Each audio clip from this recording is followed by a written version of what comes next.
Gente, sejam todos bem-vindos ao Sou Bora Podcast. Esse é o segundo episódio desta temporada e hoje a gente conversa com ele, que é doutor em psicologia, pós-graduado em psicoterapia, especialista em gestão de pessoas, mercado e tecnologia e também atua no Centro de Referência em Educação Inclusiva de Juruti. A gente conversa com meu primo Ed. Bem-vindo, meu querido, ao nosso podcast. Eu vou chamar de primo porque é assim que a gente se conhece. A gente se conhece. Né? E temos uma amizade já duradoura. Agradeço pelo convite, né? E espero que nós possamos vivenciar momentos bons aqui, viu? Descontraídos, né? E que seja muito bom para a gente que está aqui e para as pessoas que vão nos ouvir. Verdade, Ed, verdade. Cara, e eu que te agradeço também por ter aceito esse convite. Já era um tema que antes de a gente ter construído, né, a ideia de montar um podcast, a gente já falava, pô, a gente precisa levar essas informações, né, para as pessoas que precisam. Então, eu acho que é um tema muito importante, né, Ed? Eu também concordo. E eu lembro da tua empolgação quando você veio falar do projeto, né? Eu falei, e aí você falou do primeiro episódio, eu falei, mas vamos entrar assim, né? E veio o segundo episódio e a gente tá muito feliz de estar aqui, viu? E eu me sinto honrado, porque eu não tenho Silva no nome, mas eu me considero da família Silva, viu? Com certeza, primo. Então vamos falar de vários temas aqui, okay, tá? Vamos conversar.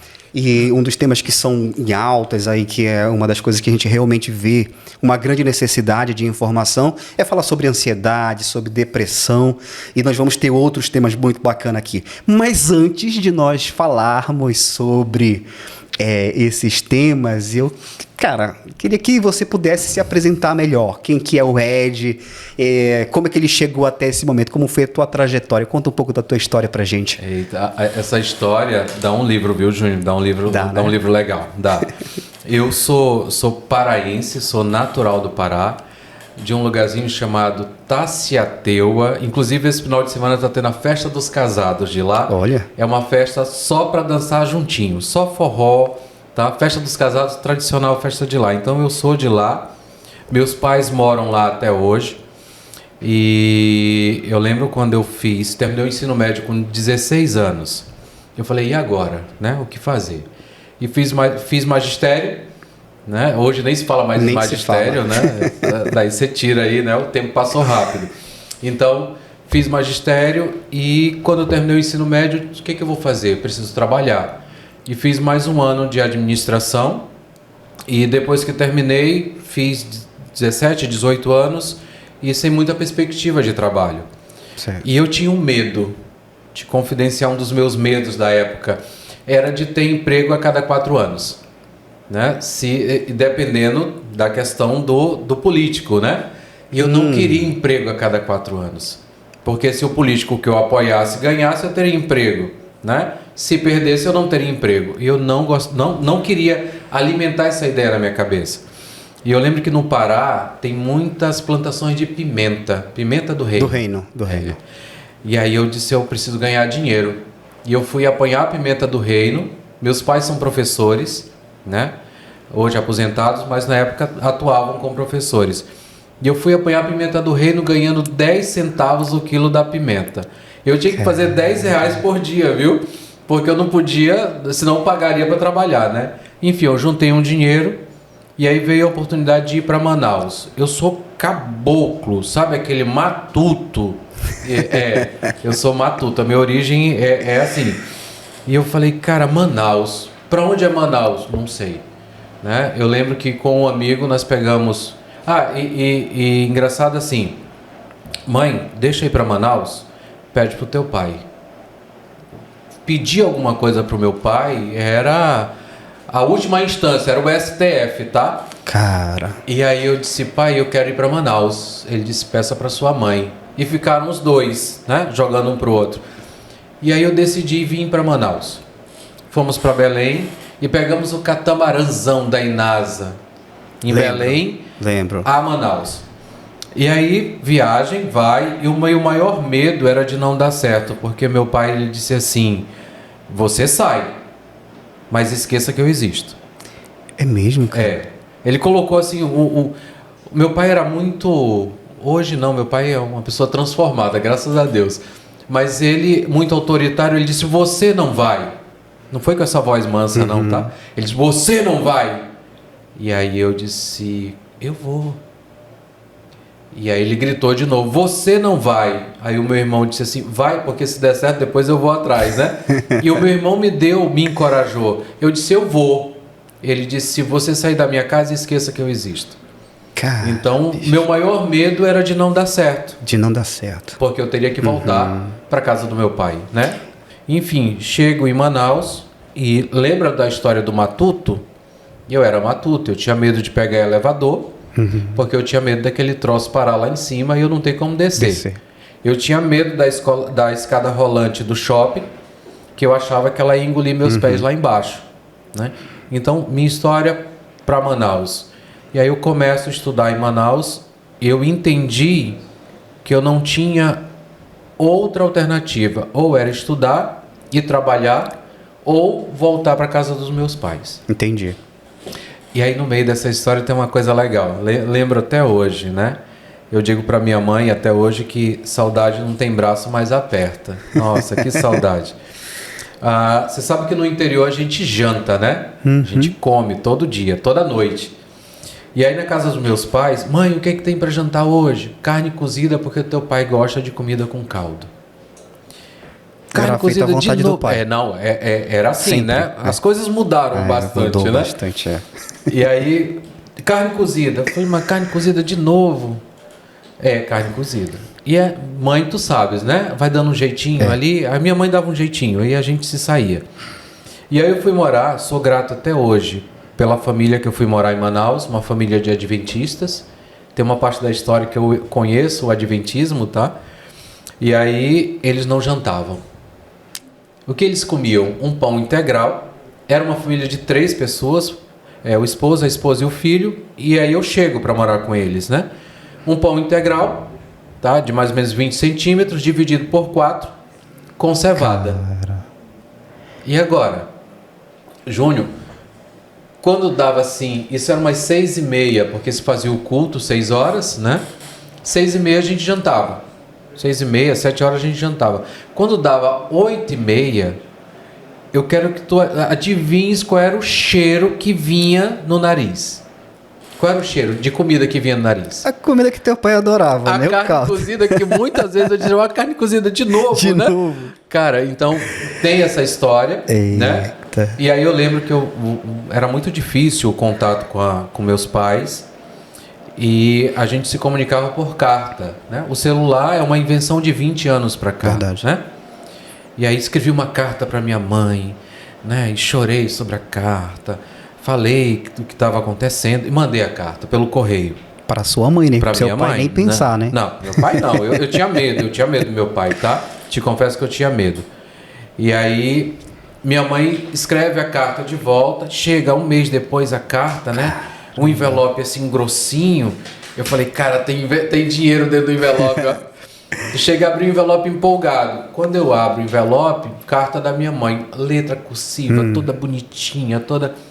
E a minha carta dentro do envelope, todos os erros de português, todos, absolutamente todos, corrigidos. Olha, que interessante. A minha mãe leu a minha carta e corrigiu todos os erros de português. Né? Puxão de orelha. O quê? Para nunca mais cometer o mesmo erro, né? E aí eu brinco, uma vez eu falei com ela, eu disse, poxa mãe, só faltou dar nota na minha carta, né? Então ia passar, né? Ia passar na média, mas tem essas duas histórias de Manaus, né? E aí eu formei em psicologia, eu lembro que eu tinha pressa, muita pressa, eu fiz curso de férias e antes de terminar a faculdade, 8 meses antes, eu começo uma especialização, né? E eu lembro que eu estava na porta da sala uma vez e um professor, gosto dele, tenho admiração grande até hoje, pelo professor José Amazonas. E aí eu meio reflexivo lá e ele disse assim, o que foi? Ele disse, poxa Zé, era para ter começado a faculdade mais cedo. E ele disse, não, você começou no tempo certo. Talvez se você tivesse começado mais cedo, teria parado. Somente com a maturidade que você tem, você foi capaz de chegar até onde você chegou.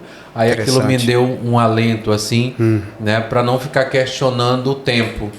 Mas eu terminei a faculdade em junho, quando foi em dezembro eu terminei a especialização. Mano, por que psicologia? Vamos lá, deixa eu te contar que isso aí dá mais história, outro livro. tá? Eu lembro que eu fui fazer cursinho em Manaus pré-vestibular, né? E o professor dizia assim, isso aqui você viu na 7ª série. Eu disse, então não fiz 7ª série, né? Porque eu não vi isso, né? Conteúdos, né? E aí eu fiz um ano de cursinho, fui prestar vestibular na faculdade pública, na universidade pública, não passei, que eu queria fazer o TAM. Não sei de onde eu tirei o TAM, mas na época era o TAM em Manaus. E aí eu falei, cara, não posso perder muito tempo. A história do tempo de novo. E aí eu lembro que eu fui na Newton Lins, e os 2 cursos mais baratos da época era pedagogia, 274,50, e psicologia, tá? E aí, como eu já tinha feito magistério, meus pais professores, aí eu olhei pedagogia, né? E aí, só que não me encheu os olhos. Pedagogia não... E olhei toda a ementa do curso, mas não me encheu os olhos. Quando eu olhei psicologia da personalidade, aí eu, opa! Aí fui ler o que era. E aí eu gostei. Eu falei, cara, eu preciso me encontrar, né? A gente, quando começa a fazer psicologia, a gente faz por vários motivos, né? É para se autoanalisar, para cuidar de alguém. Não, as razões são outras, né? E acho que quando chegar no céu, né? A gente pode fazer perguntas para Deus. Essa daí eu vou perguntar. Por quê? Por quê? Então, eu escolhi psicologia, né? Não me arrependo da minha escolha. E eu trabalhava numa empresa no distrito. E meu chefe, quando eu me inscrevi para psicologia e falei para ele, ele disse, era para ter escolhido engenharia. Né? Eu falei, mas cara, e o que eu quero, né? E mantive a ideia da psicologia, foram 5 anos de curso, né? Porque mudou a grade no final do curso.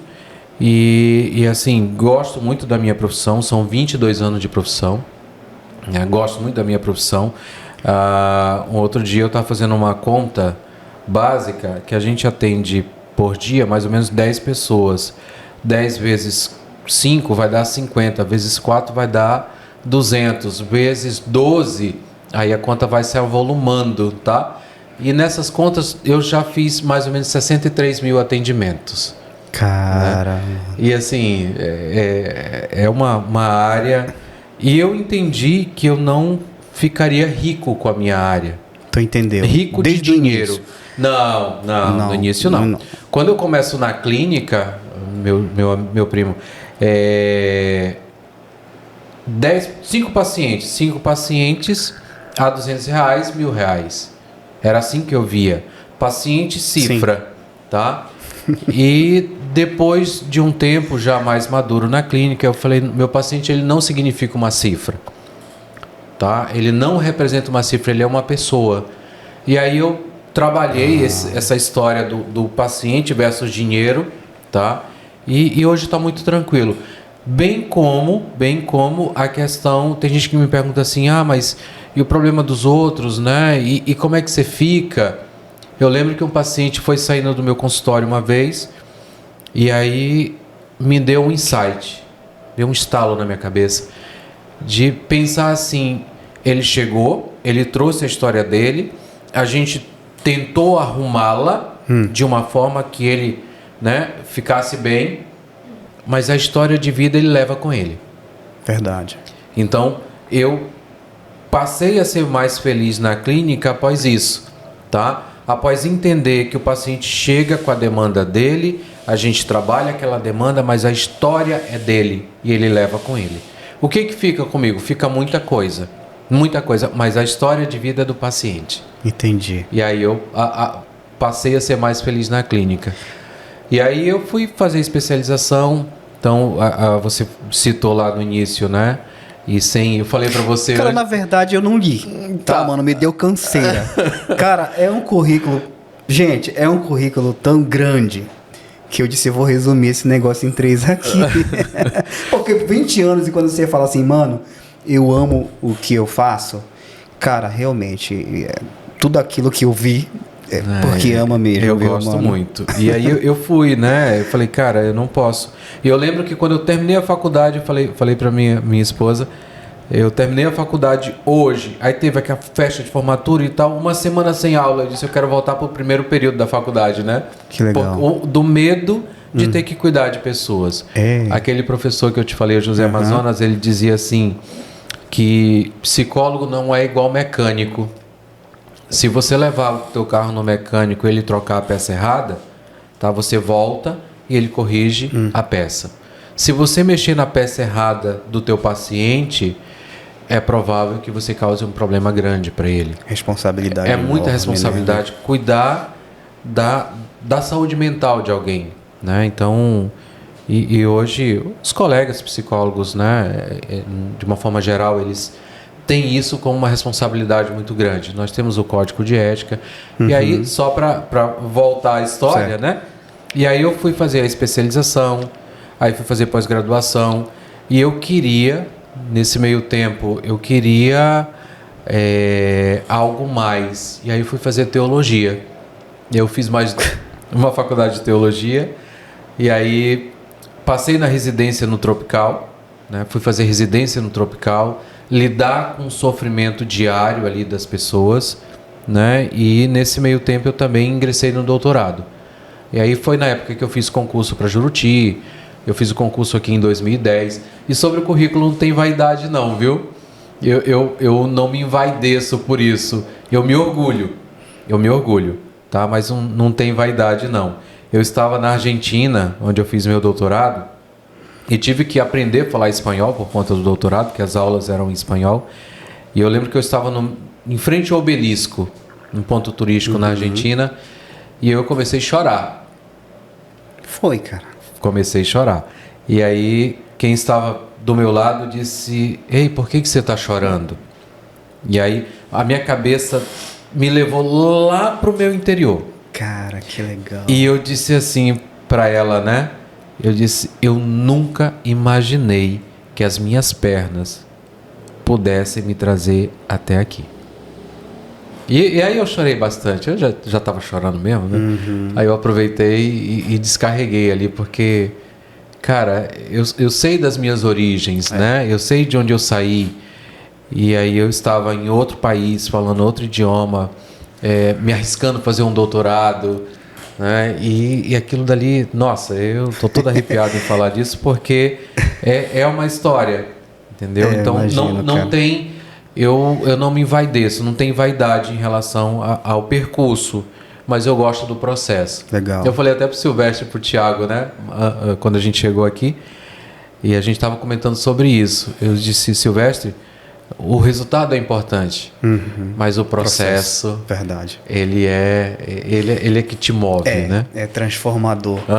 E, mano, e agora a gente vai entrar um pouco nos temas que a gente se propôs falar aqui. Mas eu gostaria de começar com ansiedade, cara. Para começar a ansiedade, né? A gente sabe que esse tema de ansiedade, ele tomou assim uma proporção, deu mais ênfase nesse período pós-pandemia. Sim. Né? E aí o Brasil, ele é um dos segundos países mais ansiosos do mundo. A gente fica perdendo ali para os Estados Unidos. Né? Cerca de 9,3% da população brasileira tem transtorno de ansiedade, cara. Quando a ansiedade ela se torna um problema para a gente? E o que é ansiedade? Primeiro, a gente precisa desmistificar, tá? Vamos tirar aí um pouquinho da mística que existe em torno da ansiedade. Quando eu falo para as pessoas, nas minhas palestras, ansiedade é algo bom. As pessoas me olham meio assustadas, né? Mas ansiedade é bom. E aí, por exemplo, quando você foi dar o teu primeiro beijo, cara, pense na ansiedade. Quando você marcava de encontrar com a namoradinha, marcava, olha, hoje a gente vai encontrar lá na praça. Cara, a gente ficava ansioso. Então, nós já temos ansiedade. A ansiedade faz parte da nossa natureza. Certo. Tá? Agora, essa ansiedade é a boa. Você vai fazer uma viagem para um lugar que você não conhece. Ou uma viagem, você fica ansioso. Tá? A minha mãe tem uma história de ansiedade que ela ia para Manaus nos visitar, que nós morávamos em Manaus, eu e meu irmão, e ela colocou a mala dela em cima de uma outra cama. Ia lembrando de roupa e ia colocando, ia lembrando de alguma coisa e ia colocando. Quando ela chega em casa, ela disse assim, me leva numa loja. Eu disse, por quê, mãe? Porque eu esqueci as calcinhas, né? Então, essa ansiedade, tá, da minha mãe, ela não é boa. Entendi. Porque é um nível de ansiedade que fugiu do teu controle, tá? Ela fugiu daquilo que você entende como normalidade. Ansiedade por fazer uma prova é normal, ansiedade por uma entrevista de trabalho é normal, ansiedade por uma viagem é normal, ansiedade porque o filho vai nascer é normal, ansiedade por pedir alguém em casamento é super normal, tá? Mas eu digo muito, banalizaram a ansiedade. Verdade. Eu tive esse problema, você sabe, você é meu psicólogo no sentido da minha família, na verdade. Uhum. Cara, e realmente, quando eu vim falar sobre ansiedade, de verdade, eu já via um problema, sabe? Eu já via um problema, uma doença, cara. E, cara, ansiedade, aquilo que você falou, é uma força de vida, é o que nos move todos os dias. Pronto, você definiu bem. Nos move todos os dias. Eu preciso ter algum nível de ansiedade. Você já pensou, eu brinco por aí, primo, que é assim, ó. Ansiedade, tu já pensou uma pessoa sem ansiedade? Seria um soro caseiro. Sal, açúcar, diluído em água. Sem graça. Tá? Verdade. Nós precisamos da ansiedade. Só que assim, aí a gente precisa ter cuidado. Tá? Eu recebo todos os dias pessoas ansiosas. Mas o que eu posso falar de ansiedade de termos assim muito práticos, tá? Todo quadro de ansiedade existem gatilhos. Vamos entender gatilhos ou algo que aciona a minha ansiedade. Tem pessoas que têm ansiedade em ficar em lugares muito pequenos e fechados. A gente chama isso tecnicamente de claustrofobia. Tá? Ela, por exemplo, vai ter que fazer um exame médico em um lugar que tem elevador. Ela fica ansiosa, tá? Ela não dorme o dia anterior, ela não come ou ela come demais, porque ela ficou ansiosa porque ela tem que entrar no elevador. Elevador é um lugar pequeno e fechado. Tá, mas antes de você continuar, primo, uma dúvida aqui. Mas isso foi algo mentalizado, foi criado? Por exemplo, a pessoa que tem esse problema com o espaço confinado. Foi criado ou não? A pessoa... Não. Como que é? Não foi criado. A gente pode falar ou trauma ou evento traumático. Eu vou falar de evento traumático. Por exemplo, um dia, tá? Você brincando lá com os teus irmãos, e aí um dia eles pegaram, te empurraram pro quarto, tá? Desligaram a luz e fecharam a porta, tá? Você se sentiu ali perdido, você se sentiu inseguro, com medo. Então, a partir desse momento, se instala um trauma. Um trauma. Ah, entendi. Entendeu? Por isso a ideia do gatilho, tá? O trauma, um gatilho. Por exemplo, pessoas que já sofreram algum tipo de assalto. Quem me assaltou foi alguém de moto, tá? Todas as vezes que um motoqueiro se aproxima de mim, é um gatilho para minha ansiedade, porque faz eu reviver aquele evento traumático. Entendi. Tá? Então, toda ansiedade existem gatilhos. Ok? Compreendido. E aí tem um porém, ó. Só para fazer uma lógica, tá? Ansiedade, gatilho. Aí nós vamos para uma coisa importante. Estratégias. Porque a partir do momento em que eu já sei que eu tenho ansiedade e já sei quem são os meus gatilhos, eu vou ter que arranjar estratégias mentais. Psíquicas para lidar com aquilo. Tá. E nessa história do caso de um cara que tem esse problema com espaço confinado, o que seria uma técnica? Espaço confinado. Eu vou com fone de ouvido, vou ouvindo uma música que eu gosto, por exemplo. Eu tiro o foco da ansiedade, transfiro para onde? Para música. Tá? Por exemplo, eu fico ansioso quando eu vou iniciar palestras. Tá? Eu fico bastante ansioso. O que é que eu faço? Minha garrafinha de água. Então eu vou lá, tomo água, tomo água, e aquilo vai tirando o foco da ansiedade. Eu não deixei de estar ansioso. Eu Tá. consegui diminuir o nível de ansiedade. E aí, quando eu começo a falar, tá? A ansiedade vai diminuindo.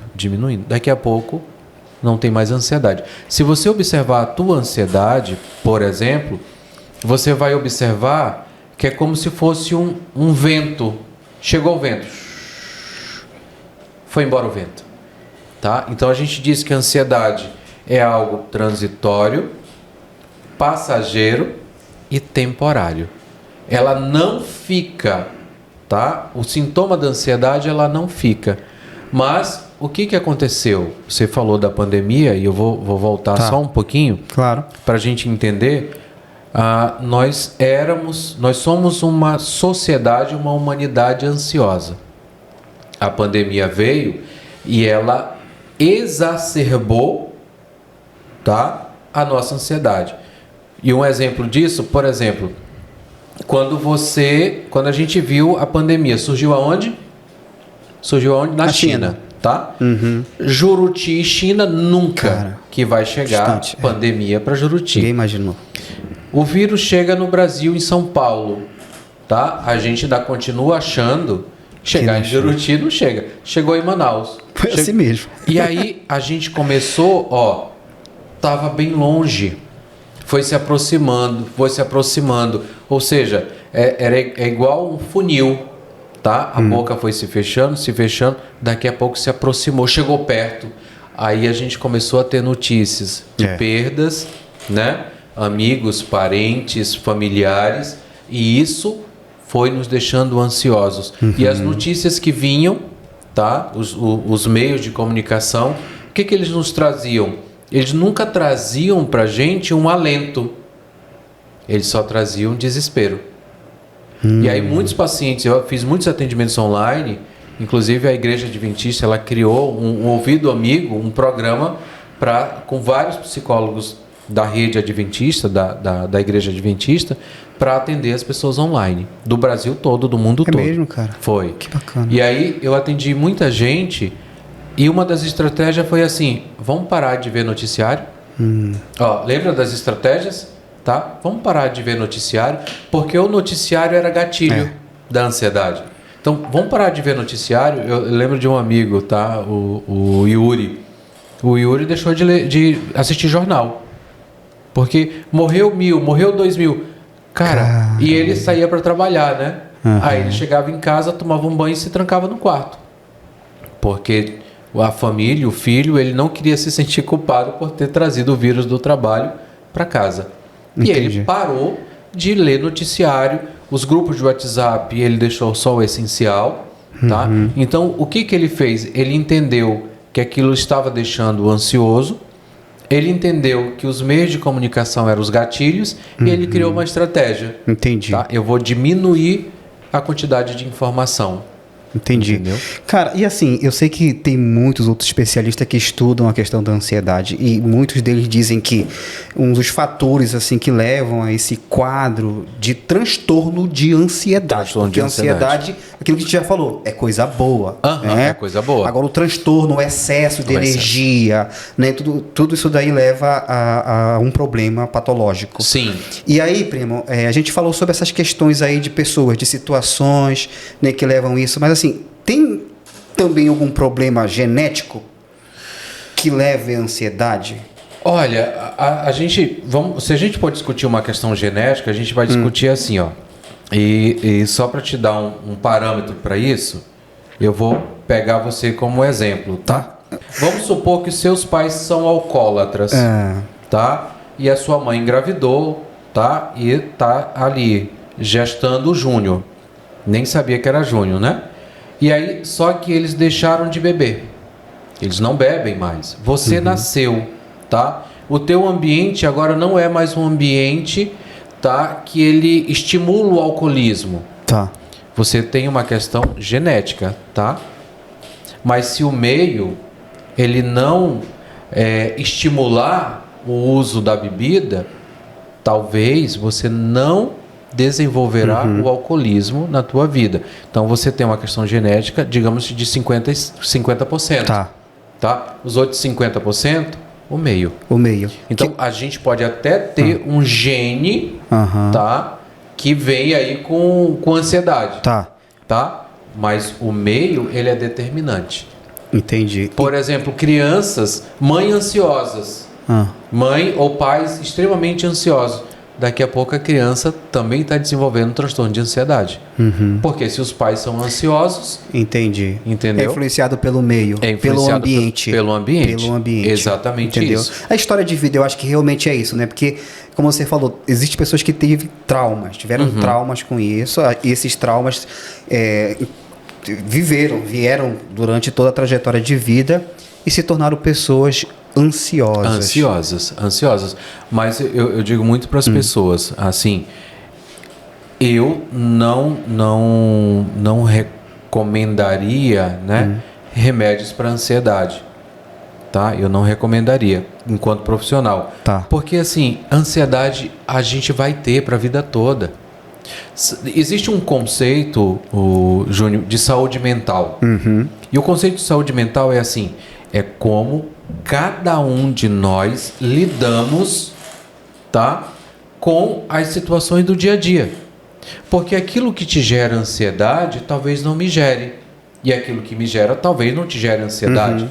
E aí a gente olha colegas de trabalho, poxa, esse colega tá tão tranquilão aí, eu tô aqui, né, estressado, ansioso, e ele tá de boa. Tranquilo. Né? Então é um conceito de saúde mental, como que a gente lida com as situações do dia a dia. Agora, seria muito sem graça não ter ansiedade na vida. Tá? O Karnal, ele diz que nós não teremos ansiedade quando nós encerrarmos o nosso ciclo, né? Quando nós morrermos. Então, nós teremos ansiedade sempre. Agora, precisamos olhar a ansiedade do ponto de vista de que é algo bom. Agora, ninguém te conhece melhor que você. Aí o Júnior começa a perceber, tá, o nível de insônia. O Júnior começa a perceber o nível de irritabilidade, de intolerância, tá? Ele começa a perceber que está com taquicardia, está com sudorese, está com falta de ar. Aí eu começo a olhar, opa, o que está me gerando isso? Porque tem alguma coisa me gerando. Tá? O Augusto Cury fala que nós temos a síndrome do pensamento acelerado. Ou seja, você deita, você cumpriu a tua jornada diária de trabalho, você deita para dormir e aí você está resolvendo problemas deitado. É o que acontece comigo. É o que acontece com a maioria das pessoas. E aí a pergunta primordial para isso é o que você está resolvendo naquela hora ali mesmo? Absolutamente nada. Absolutamente nada. Mas a cabeça te induz a pensar que você está resolvendo. Tá?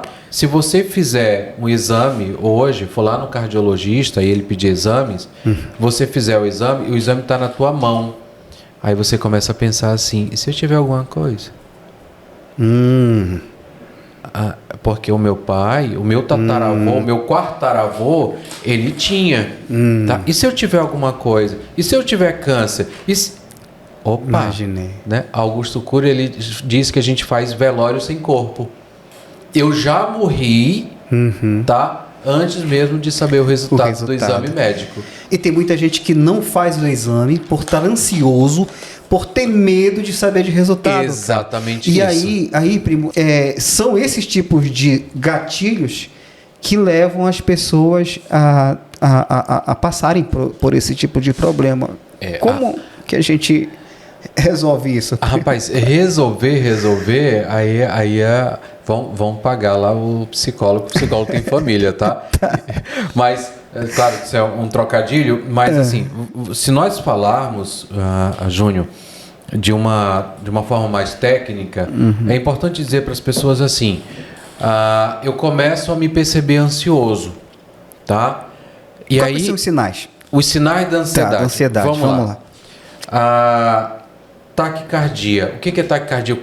O nosso coração, ele tem um compasso, né? Ele faz tu. Quando eu estou ansioso, ele faz tu. Ele fica descompassado. E a impressão que a gente tem é que ele vai sair correndo da minha boca.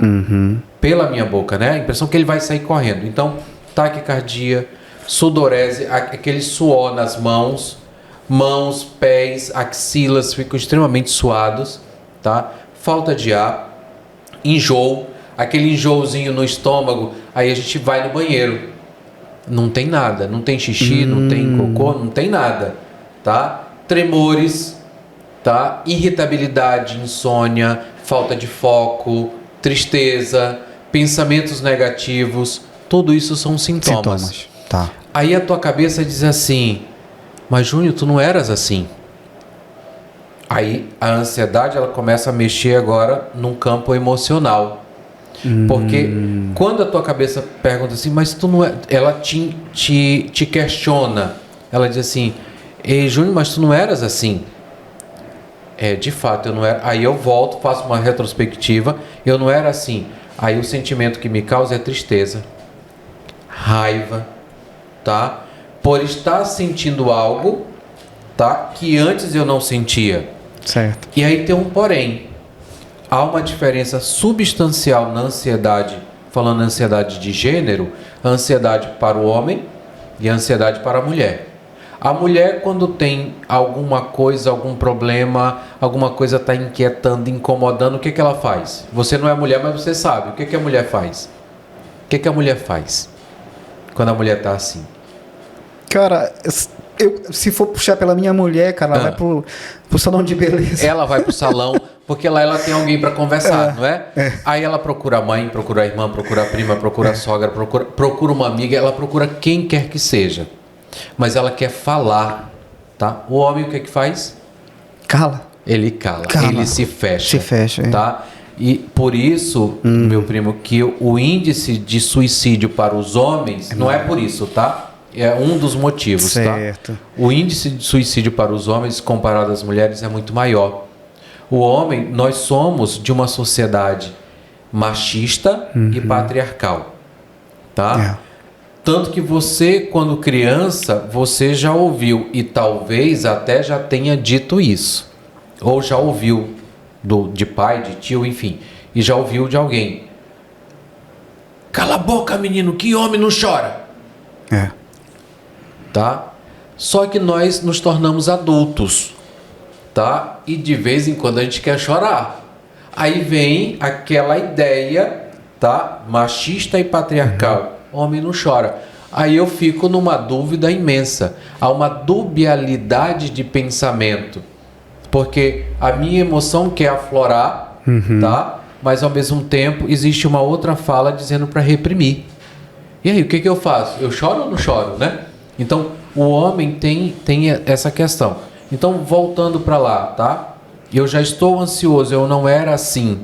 Isso me gera tristeza, isso me gera raiva, isso me gera vergonha, porque eu estou precisando de ajuda, mas eu não quero pedir ajuda, tá? Isso me leva a uma evolução do meu estado de humor. O meu humor vai mudando. E eu faço um desenho para os meus pacientes que é mais ou menos assim, ó. Compara alguém do dia a dia, tá? Então, qualquer pessoa no dia a dia trabalha, não trabalha? Trabalha. Estuda, tem motivação, tem prazer, tá? Ela tem desejo, ela tem libido, ela tem pensamentos bons que os planos, os projetos vão dar certo, né? Quando eu começo a perceber que há uma mudança no meu estado emocional, tá? Eu me isolo. Eu não quero ir trabalhar, eu não quero estudar. Eu começo a perceber uma desmotivação, eu começo a perceber um desprazer, tá? Eu não tenho mais prazer nas coisas como eu tinha antes. As mesmas coisas que me geravam prazer hoje já não me geram mais. Eu não desejo mais. Antes eu desejava fazer um churrasco, comer uma lasanha. Eu não desejo mais. Eu não desejo estar perto de pessoas, tá? A motivação, ela some. A libido desaparece. Chega a ficar zero libido, tá? Olha. E aí é um problema às vezes até para casais. Tem casais que me procuram e dizem: olha, a minha mulher eu procuro e ela tá zero vontade. Ou a esposa diz assim: ele tem outra lá fora. Diz: não, cara, vamos entender isso aqui porque não é isso. Então, zero libido e pensamentos negativos. E nesses pensamentos negativos é que é um problema, tá? Porque nesses pensamentos negativos, e aí eu vou falar de uma coisa rapidinho só pra gente entender. Claro, fica à vontade. Tá?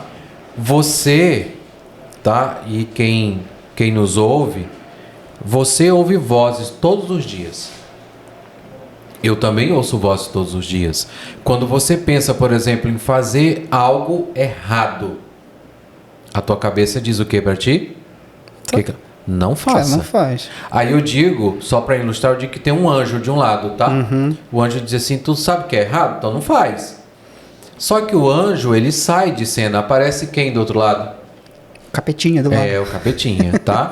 O inimigo, ele aparece e diz assim para você, não, meu... E ele ainda te dá assim um acalento, né? Diz, não, Júnior, é só hoje, tá? Amanhã tu não faz mais. Olha, é errado, mas não é muito errado não, é só um pouquinho errado. E aí, meu amigo, quando eu tô num estado depressivo, tá? Essa vozinha, ela diz o que pra ti? Ah, tá desmotivado, não quer estar com ninguém, não quer socializar, tá aí, a tua vida tá uma droga. Era melhor que o mundo, que você não existisse no mundo. O mundo seria melhor sem você. Aí vem a ideação suicida. Cara, é interessante isso. Mano, a gente vai falar sobre depressão depois, mas quando o cara tá nessa situação, e eu quero voltar à pergunta, né? É claro que você não vai dar receita aqui, porque você precisa ganhar. Brincando. Mas aí, primo, é o seguinte, quando eu não consigo mais ter esse autocontrole dessas emoções, desses pensamentos, e etc. Cara, o que eu preciso fazer? Porque a gente chega nesse pensamento porque a gente se encontra sozinho. Sozinho. E assim, quando você fala para mim, Júnior, eu acredito no tratamento sem remédios, tá? Eu acredito no tratamento sem remédios. Eu vi certas vezes também o psicólogo falar que o nosso cérebro ele é como se fosse um plástico, que ele consegue se adaptar às mudanças. Sim. Isso se a gente chegou num tipo de estágio, a gente chegou a esse ponto, por exemplo, de suicídio. Mas é possível a gente mudar isso. Mas aí nós precisamos entender duas coisas muito importantes, tá? Eu acredito no tratamento e eu acredito no tratamento compartilhado às vezes. Tá? Nesses casos, né? Tem casos, aí tem um nome, só para questão de definição, que a gente chama na psicologia e na psiquiatria de TMD, TMAD, transtorno misto de ansiedade e depressão. Tem isso, cara? Tem os dois. Existem pacientes que têm as duas coisas no nível muito acima. Ele evolui, então. Ele evolui, tá? Porque eu já tenho ansiedade. A ansiedade me leva a um quadro depressivo, tá? Mas vamos lá. Você falou da plasticidade do cérebro. Vamos lá. Vamos entender isso. E para te explicar isso, eu vou ter que te falar de neurotransmissores. Tá. Substâncias neurotransmissoras. E um exemplo disso é falar assim, tem pessoas que vão no endócrino e ele diz assim, olha, Júnior, você precisa fazer reposição hormonal, tá? Porque o teu corpo não está produzindo hormônio suficiente, tá? Agora vamos para substâncias neurotransmissoras. Que substâncias são essas? Substâncias neurotransmissoras são substâncias que o meu cérebro produz normalmente, tá? Que me dão prazer. Satisfação, motivação, tesão, tá? Essas substâncias o meu corpo produz, a minha cabeça produz. Certo. O que leva a um quadro depressivo? E aí eu volto à explicação anterior. Por exemplo, eu sei que tu gostas de estar lá no sítio dos teus pais. Fazer um churrasco, comer todo mundo, aquele barulho, aquela confusão. Qual é o nome do jogo que a gente joga lá no sítio dos teus pais, às vezes? Uno. Que dá aquela briga, o Silvestre só quer ganhar, a Délis briga com o Silvestre. Então, tu já pensou? Você que tem prazer, você gosta de estar naquela muvuca ali. Aí, a Délis diz assim, tu não vai pra tua mãe? Diz, não, vou não. Inventa uma desculpa para não ir. Aquilo que antes te dava prazer, você não tem mais. Outro sinal. É outro sinal, tá? Já que você está evoluindo para um quadro depressivo. Ai, cara. Nós estamos evoluindo, tá? Nós estamos evoluindo. Aí, por exemplo, cara, Por exemplo, o podcast. Pô, é um projeto que eu ouço você falar e você empolgado. O projeto saiu, tá? Aí o projeto não me dá mais tesão. Entendeu? Não tem mais prazer. E alguém vai te olhar assim, esse cara, mas era um filho, né? Que você estava gerando ali, que você estava todo... Agora não te dá mais prazer. A esposa procura, e aí você tá com dor de cabeça, inventa que vai trabalhar até mais tarde para não haver a procura. Ela te contou alguma coisa? Não? Eu não sei. Não. Não, ainda não. Então acontece isso. Você vê que há uma curva de evolução, tá? Você está evoluindo. O que antes era a sua ansiedade, e aí isso já me causa tristeza, já me causa outros sintomas. E quando a gente já não consegue mais, Júnior, lidar com as minhas emoções no âmbito psicológico, eu preciso ir para o âmbito psiquiátrico. Entendi. E por que os remédios hoje psiquiátricos, né? Que todo mundo também tem tabu, há um estigma muito grande. Ainda né? tem. É o controlado, é o tarja preta. Gente, isso são remédios. Sabe a substância neurotransmissora que a tua cabeça não produz mais? Eu vou encontrar lá na química. Ela vai me devolver o prazer que eu não tinha mais. Entendi. Mas aí tem um porém, presta atenção. O remédio, o Júnior é um cara 100%, tá? Aí agora ele tá precisando de ajuda, tá? A família vai ajudar, tipo 10%. Os parentes vão ajudar 5%. O psicólogo ou psiquiatra vão ajudar mais 10%, tá? A espiritualidade vai ajudar mais 10%, tá? Se eu tô bom de conta, ainda dá 35%. Sobrou quanto para 100%? 65%. 65% é teu, tá? O remédio... eu vou colocar mais 10% para o remédio, ainda sobrou 55% aqui para ti, tá? 55% dessa caminhada é sua. E aí eu vejo muita gente transferindo, eu só estou bem se eu tomar o remédio. E aí as pessoas têm medo da dependência medicamentosa. A dependência não é medicamentosa, a dependência é psíquica. Caramba, então o problema continua na gente. E a solução também. O problema continua na gente porque a dependência é psíquica, porque eu só durmo se eu tomar o remédio. Verdade. Tá? Aí tem uma questão importante. Cara, como é que tá teu dia? Aí eu começo a analisar, tá? A analisar a pessoa e o contexto. Meu dia é estressante, eu só consigo parar de trabalhar 10, 11 horas da noite. E aí, antes a filosofia, ela dizia que mente e corpo eram duas instâncias separadas. E depois eles passaram a rever o conceito e eles disseram que não. Mente e corpo andam juntos. Teu corpo está cansado, tá? Teu corpo já está dizendo, ei, cara, tá na hora de descansar. Bora lá, já são 10 horas, já são 11 horas. O corpo está cansado, mas a mente não desligou. Não desliga. Não desliga. E aí eu até durmo, porque há uma estafa física, mas eu não desligo a cabeça. Entendi. Quando eu acordo cansado. É como se eu não tivesse dormido às 6, 7 horas... Tá? Que eu dormi. Porque existem 2 estágios de sono. O primeiro é o sono não REM, é aquele sono mais leve, né? Qualquer coisa me acorda. E o sono REM, tá? O segundo estágio, que é aquele profundo. Tá? Pode cair o mundo. Pode cair o mundo, meu amigo. Então, às vezes, eu preciso da substância neurotransmissora que tem na química do remédio para acordar os meus neurotransmissores para dizer assim, ocitocina, tá? Ei, tá? GABA, galera, acorda. Tô ligado. Acorda porque assim, tá na hora de trabalhar. Então o que ela vai fazer? Ela vai ativar os neurotransmissores que estão acomodados. Legal. E muita gente diz assim, quando eu estiver bom, eu vou viajar. Tá? Quem tá aí com quadros depressivos, né? E a receita é diferente. Eu não vou viajar quando eu estiver bom. Eu vou viajar para ficar bom. Né? Eu não vou fazer quando eu estiver melhor. Não, eu vou fazer para ficar melhor.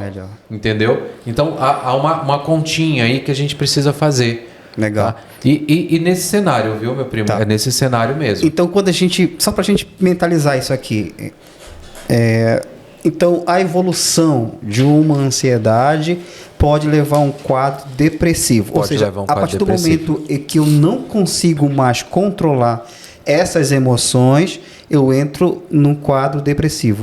Pode levar a um quadro depressivo.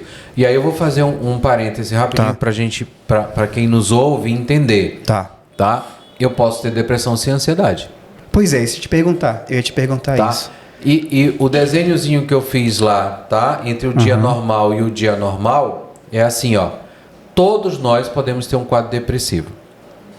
Mas, assim como a ansiedade tem gatilhos, todo quadro depressivo tem motivos. Motivos?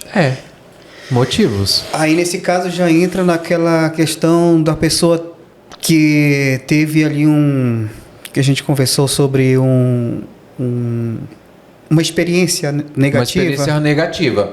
Por exemplo, a pessoa que teve...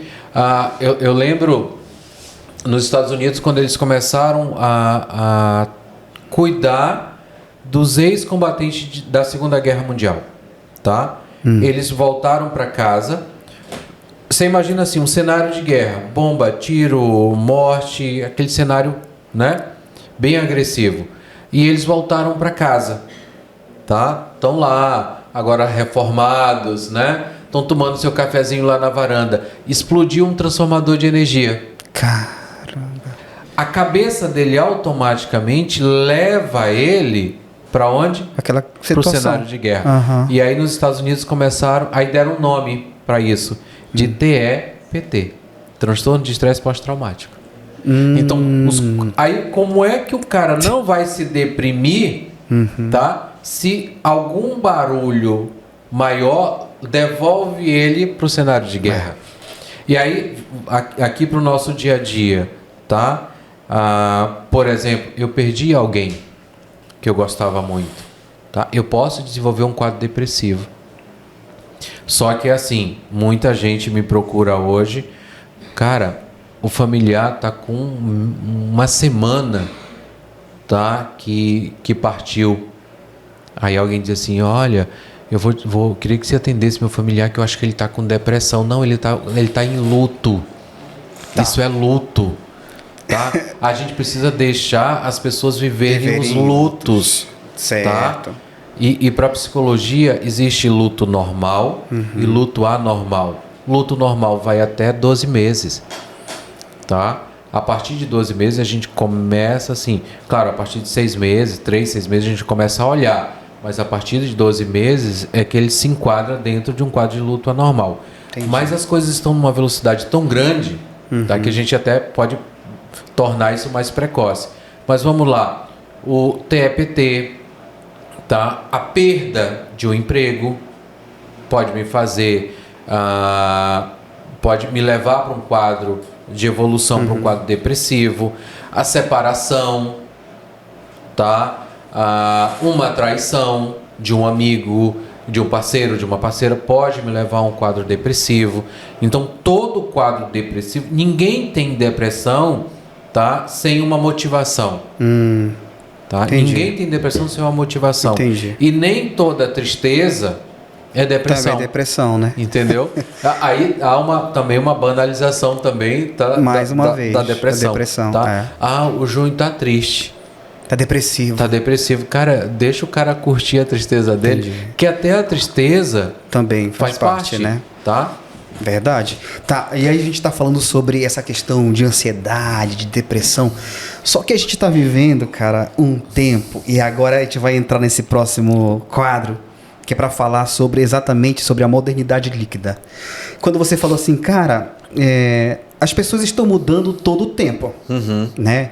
Estão ansiosas. Porque assim, hoje eu começo com o meu estúdio de podcast, mas amanhã, de repente, com essa velocidade, a tecnologia e tudo mais, me leva a trocar de negócio, de ambiente. E a gente vê que anteriormente, Por exemplo, meu pai entrava numa empresa, ele poderia fazer ali a carreira dele pelo resto da vida. E hoje as pessoas não duram mais 2 meses, 3 meses. Não. E aí, você acha então que a gente está caminhando para um momento em que a gente vai precisar muito mais de psicólogo? E vamos ter mais problemas com ansiedade e posteriormente com a própria depressão? Como é que você enxerga essa teoria, né, do Bauman, que é sobre a teoria exatamente sobre essa modernidade líquida? O interessante, e é um tema muito atual, tá? O Bauman, ele morre em 2017, aos 91 anos, e muito lúcido, né? O Zygmunt Bauman, ele é filósofo e sociólogo polonês, né? E a história dele, ele passa pelo Holocausto, né?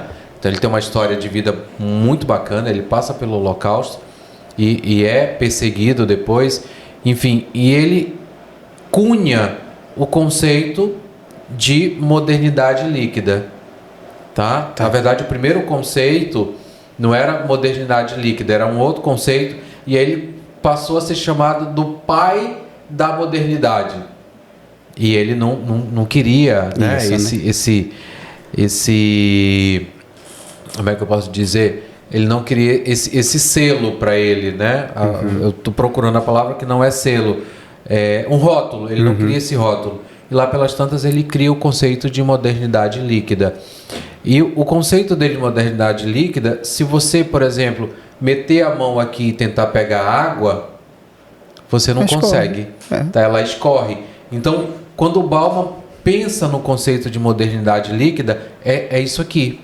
Entendi. Tá? As coisas estão, tá, volúveis demais, solúveis demais, tá? É como se fosse água.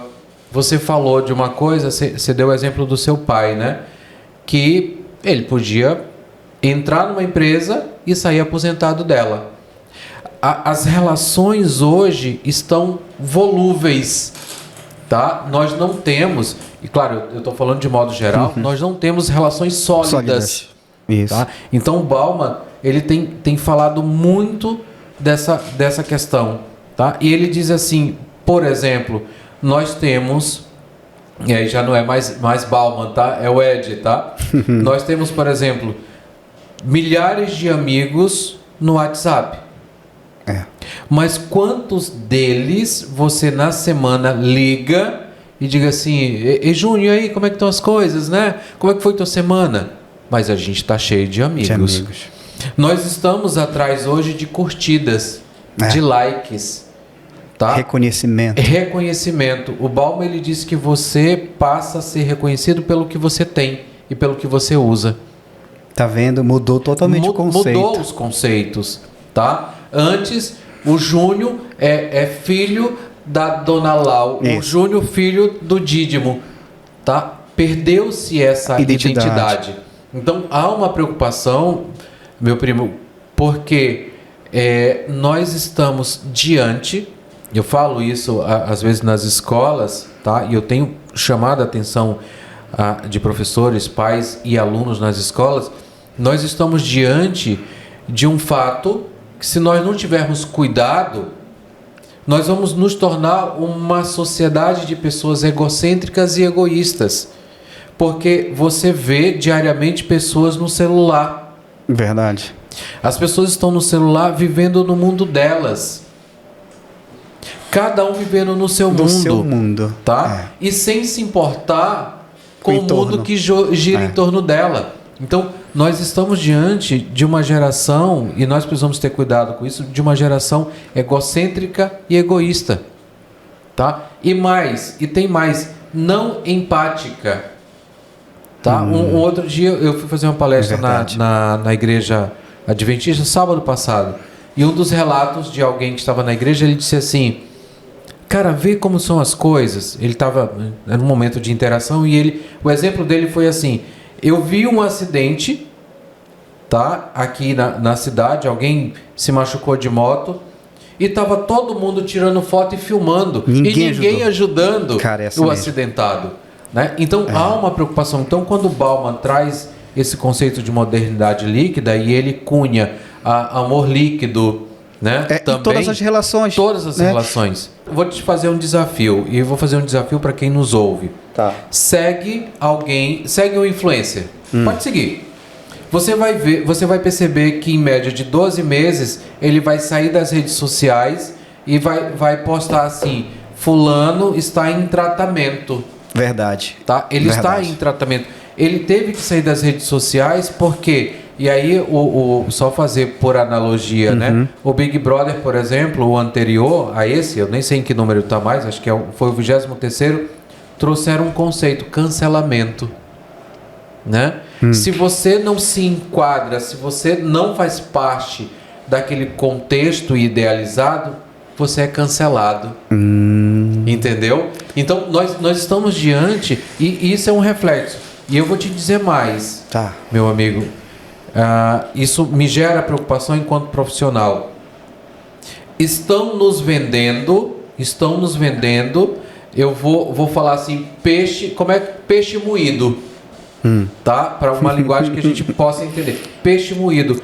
Porque estão vendendo pra gente uma vida que não existe. Ela não existe. E pior o nosso quadro, porque lembra que a gente acabou de falar sobre a questão, os gatilhos ali e também das situações? Sim. Se eu não tenho uma vida tão boa quanto aquela que eu vejo, que é a minha influência, eu também me martirizo. Eu começo a dizer, cara, eu sou o único nesse mundo que não vive essa vida, que não tem isso. Aí começa a aumentar o problema. Começa a aumentar o problema e tem mais, Júnior, e tem mais assim, isso também vai me gerando um nível de ansiedade.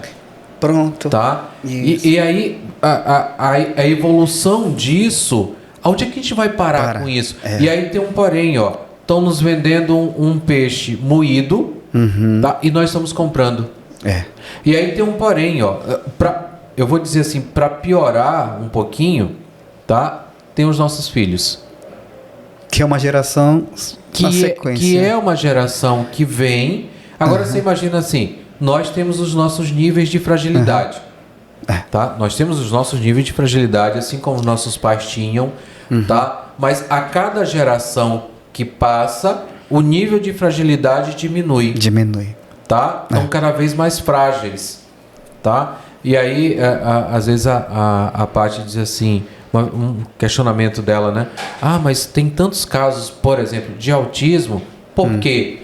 Eu falo para ela, meu bem, não é que exista tantos casos, existem sim, tá? Melhorou o diagnóstico, as pessoas estão mais informadas, as pessoas estão buscando mais. Então, não é que aumentou, mas não é só que tenha aumentado, tá? Há um nível de informação muito maior. Mas vamos voltar para essa geração.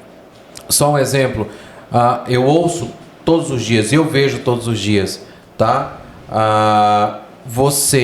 Eu até brinco com isso, o teu filho tem quantos anos? 5. O mais velho? 13, 14 fez agora. 14.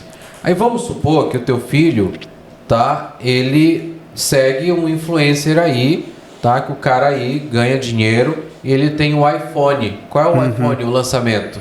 Cara, eu nem é o 14, sei. Mas é o 14. Aí o teu filho diz assim, pai, eu quero o iPhone X14, tá? Pro, Max, Super. E aí você diz, mas meu filho não tem condição de comprar um iPhone para você. Olha o meu telefone, é um Samsung, tá? Um JL, um J7 5, Pro. J7. Tá? E aí ele olha para você e ele sai batendo o pezinho e ele sai dizendo assim... Ele sai falando baixo, mas ele sai falando para você ouvir, tá? Ninguém me ama nessa casa. Ninguém gosta de mim. Era melhor que eu nem existisse. O pai e a mãe, ele tem um close caption na cabeça, tá? No ouvido. Ele ouve isso e diz assim, meu filho tá falando que vai se suicidar. Tá? E aí o que ele faz? Ele vai lá na loja, ele compra o iPhone 14X Pro Max Super... Tá? De 24 vezes. O pai tá achando, a mãe tá achando que ele tá ajudando o filho. Acabou o problema. Quando lançar o iPhone X2, antes dos 24 meses de ter pagado o iPhone X, ele quer trocar de iPhone. Olha o problema. Ou seja, nós... Aí eu digo assim, Júnior, que nós fomos criados com a rédea curta. E agora com nossos filhos a gente afrouxou as rédeas. A gente precisa achar o meio termo. É esse meio termo, as balanças antigas, as filizolas, a gente colocava o quilo e o peso. Enquanto a balança não achava o fiel, ela não estava equilibrada ali. Né? Então a gente precisa achar um equilíbrio entre uma coisa e outra.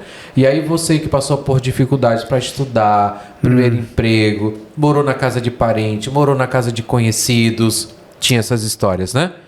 Aí o que a gente disse quando a gente tem filho? Eu vou dar pro meu filho o quê? O que eu não? Que eu não tive. Que eu não tive. Olha só. Aí você dá tudo pro teu filho. Aí o teu filho, você dá absolutamente tudo. Porque eu também não dou a dificuldade. Eu não dou o desafio, tá? Eu não dou também o problema. Eu já chego sempre com as coisas resolvidas. Verdade. Então, há um problema, e isso é uma coisa que eu tenho falado para pais, e eu digo para eles, eu também sou pai, tá? Eu lembro que o meu filho, o Gustavo, uma vez nós íamos para a igreja no sábado, e ele ia comigo mais cedo. Então, íamos tomar café, e eram 4 pessoas em casa. E eu fiz o café, fiz 4 pães com queijo. 4 pessoas, 4 pães com queijo. Eu fui, tomei o café com 1, e o Gustavo tomou café com 3. Caramba. Eu disse, filho, e as outras pessoas? Ah, mas elas não disseram nada que eu tomar café. Eu disse, filho, mas é uma conta lógica, tá? 4.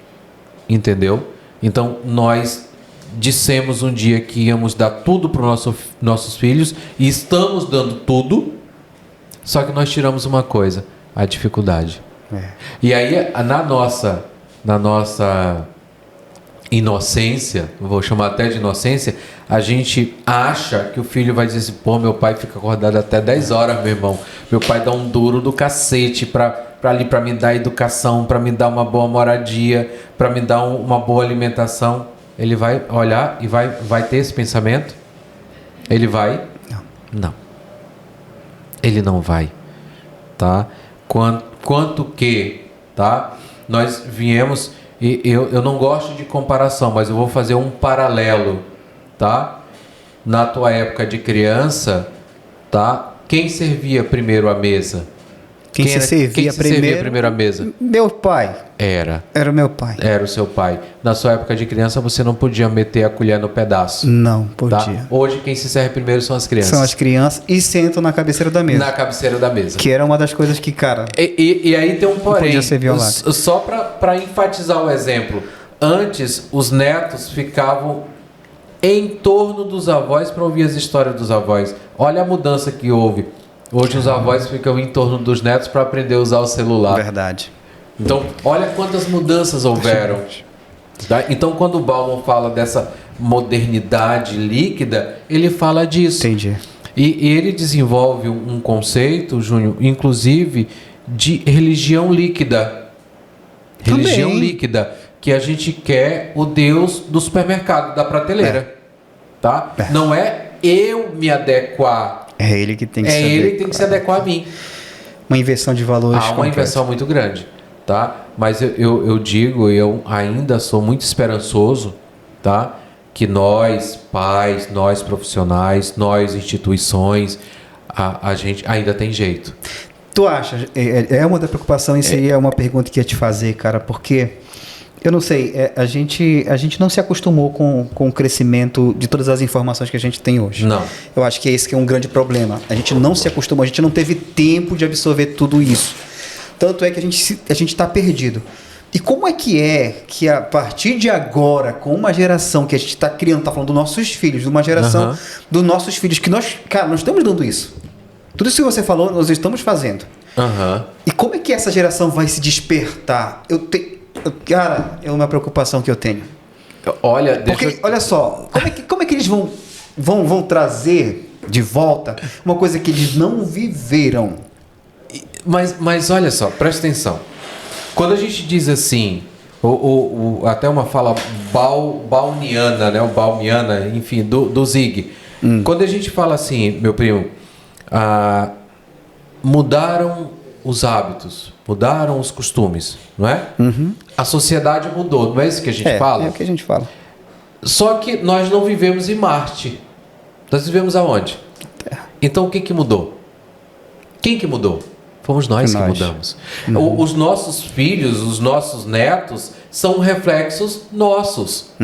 Então nós continuamos sendo os responsáveis. Entendi. Então vamos ter uma crise em qualquer momento desse da humanidade. Diz assim, cara, temos que olhar para trás. Temos que olhar para trás. Né? Eu acho que vai chegar esse momento.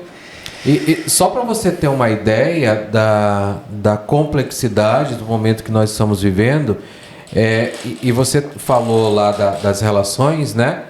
E se troca de parceiros igual se troca de roupa. Verdade. Se troca de parceiro. Aí tem um porém. Eu vou chutar um exemplo muito esdrúxulo, tá? Você é a mulher da relação, tá? Ou eu sou a mulher da relação. Casei com você, brigamos, separamos. Aí eu acho que eu vou casar com outra pessoa e vai dar super certo. Vai ter briga também. Ou seja, a gente não quer resolver problemas. A gente não quer resolver problema. Um exemplo disso, se quebrar algo seu, quebrou algo seu, um computador, o celular, qual é o teu pensamento? É de consertar ou de comprar um novo? Comprar um novo. Então, da mesma forma que nós estamos agindo, tá? Com as coisas, nós estamos agindo com as pessoas. Verdade. Tá? O amigo, eu troco o amigo. Tá? Eu cancelo o amigo e eu troco o amigo. Então, há, Júnior, uma preocupação muito grande com essa geração. Tá? Porque há um paralelo muito grande entre uma geração em que não tinha tecnologia, por exemplo, com a geração que tem. Tá? Mas eu digo para os pais, gente, e eu não sei se eu posso falar isso, mas eu vou falar depois. Fala, bora ver. Tá? Bora ver. Por exemplo, na nossa geração existia pornografia. Qual era a pornografia? Playboy. Tá? Mulher pelada. Tá? Hoje, a pornografia tá aqui, ó. Na palma da mão. Tá? Verdade. Você compra o celular pro teu filho e se você pedir para verificar o que o teu filho está acessando, ele vai dizer o quê? É invasão de privacidade. Verdade. Mas o celular não é dele, o celular é teu, porque você que comprou. A nota fiscal saiu no seu nome, porque ele não tem idade para comprar e ele também não tem dinheiro. Se você for inspecionar uma mochila do teu filho, ele vai dizer, meu pai, você está infringindo, né, a minha privacidade, eu vou te denunciar. É isso mesmo. Tá? Então, nós temos uma questão muito, muito maior do que essa que nós estamos vendo. Tá? Ela é muito maior. A questão, para onde nós estamos indo? Nós estamos perdendo valores morais, tá? Nós estamos perdendo valores familiares, valores espirituais. Nós estamos perdendo isso. Tá? E vai haver um choque. Ouça o que eu estou te dizendo. Vai haver um choque da nossa geração com essa geração. E vai ser uma guerra de titãs. Tá? Vai ser uma guerra de titãs. Porque assim, há uma geração... Por exemplo, essa geração agora, ela acha que todo mundo vai ganhar dinheiro com joguinhos de celular. Gente, tem que trabalhar. Estudar. Tem que estudar. Tá? Na tua época, tu tinha que pegar a canoa para estudar. A rabeta para estudar. Tá? Hoje você tem o EAD. Aí você faz aula pela internet. Tá?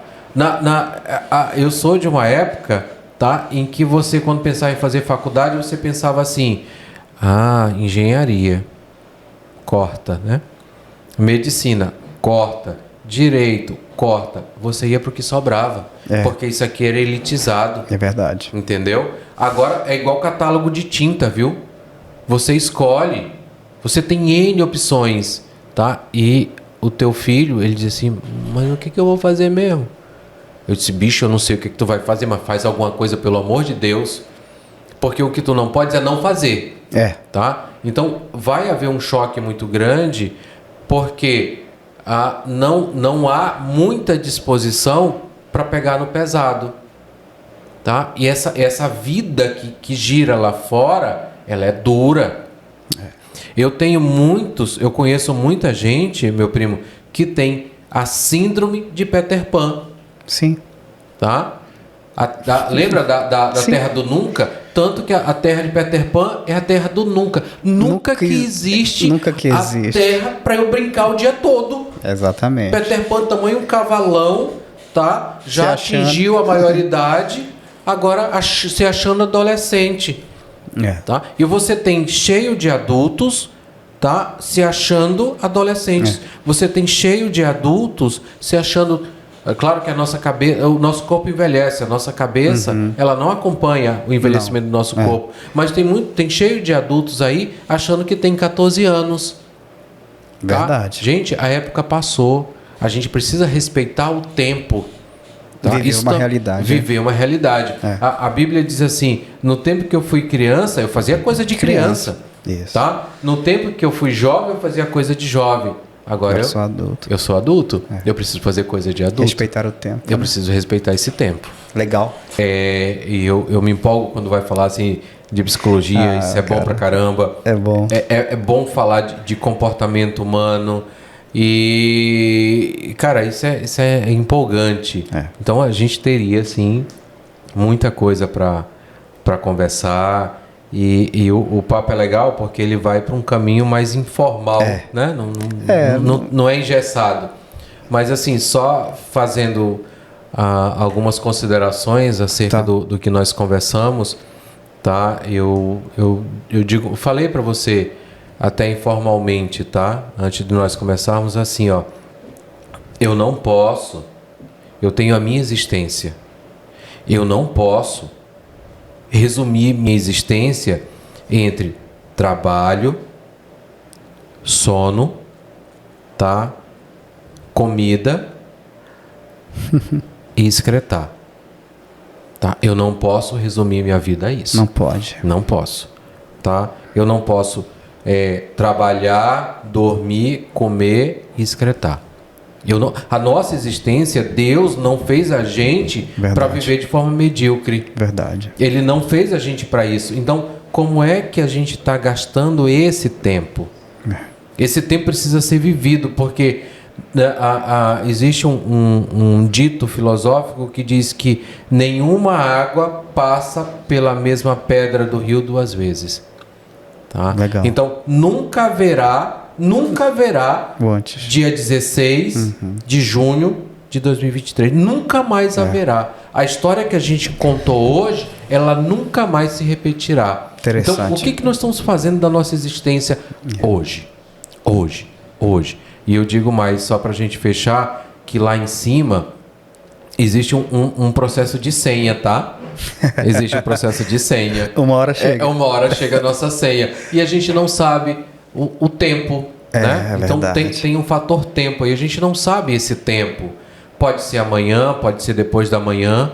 Então, antes de sair de casa, despeça-se do teu filho, despeça-se da tua esposa. Mas esse é uma fala mórbida. Não é uma fala mórbida. O Paulo, na Bíblia, ele diz assim: bastasse ou basta a cada dia o seu mal. Né? Seria muito bom que fosse assim. Por que nós estamos adoecendo, meu primo?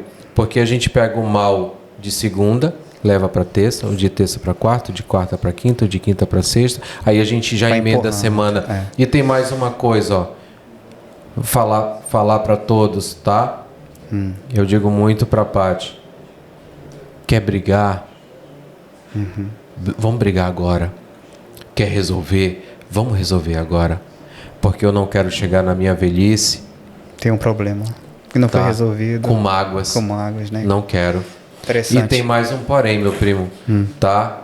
Falei para você, antes da gente começar, assim, muitos irão olhar para sua trajetória de vida. Muitos.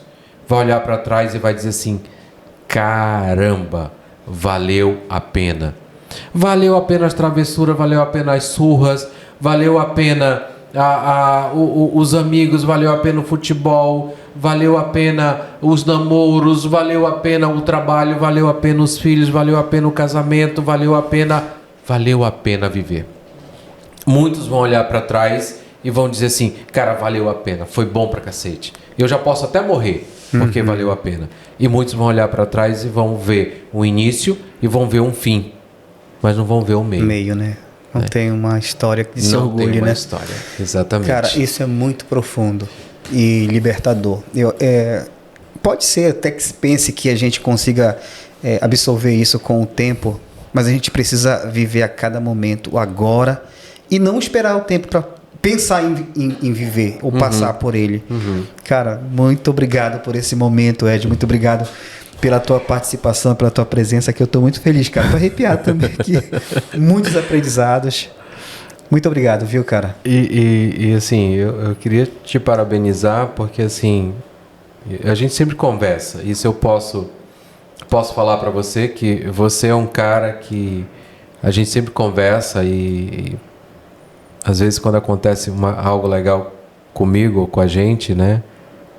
E eu divido isso com você. Porra, prima, assim, assim, assim. E eu acho legal ter pessoas como você que vibra com o sucesso do outro, né? E eu quero te dizer assim, cara, você é um cara que eu admiro muito. Obrigado. Né? É um cara que a gente vê assim o crescimento. Você está trazendo algo para cá que não existe. É novo, é novidade. Você é um pioneiro, tá? Então, parabéns para ti pela iniciativa. E, cara, continua sonhando, continua realizando, tá? Porque quando nós não estivermos mais aqui, alguém vai dizer assim, cara, o Júnior foi o primeiro cara a trazer um podcast para Juruti. E naquele dia 16 de junho, tá, às 19h30, teve alguém lá com ele, né? E tinham mais pessoas trabalhando. Então, é isso que dá sentido à nossa existência. É verdade, Ed. O que a gente está fazendo hoje aqui, cara, só para a gente poder aproveitar esse momento, cara, não tem uma visão empreendedora no sentido de lucrar com isso aqui, mas é de realmente fazer isso que você tá falando, sabe? De poder ajudar as pessoas, de poder dar oportunidade, de poder dar voz às pessoas, sabe? Que eu acho que é muito mais importante. É isso que me faz ter o sentido da vida. É isso que me faz feliz também, sabe? E poder ver as pessoas felizes com o teu sucesso, com o teu crescimento, que também, né, em Juruti você está tendo essa grande oportunidade. E eu fico mais feliz de a gente poder compartilhar isso com o primo, né? Com certeza, com certeza. Meu primo, obrigado. Obrigado mesmo, também. Tá? Forte abraço para você e para todo mundo que está por trás disso tudo. Tá certo, é uma equipe grande aí trabalhando. Beleza. Então, gente, esse foi mais um episódio do nosso podcast. E se você gosta desse tipo de conteúdo, não deixe de dar o seu like, não deixe de se inscrever no canal, que isso é muito importante. Eu quero aproveitar também a oportunidade de agradecer os nossos parceiros, vocês viram aqui na TV, os nossos parceiros que realmente têm apoiado, têm gostado da ideia, dessa iniciativa. E a gente se vê no próximo episódio. Um forte abraço, sou Bora!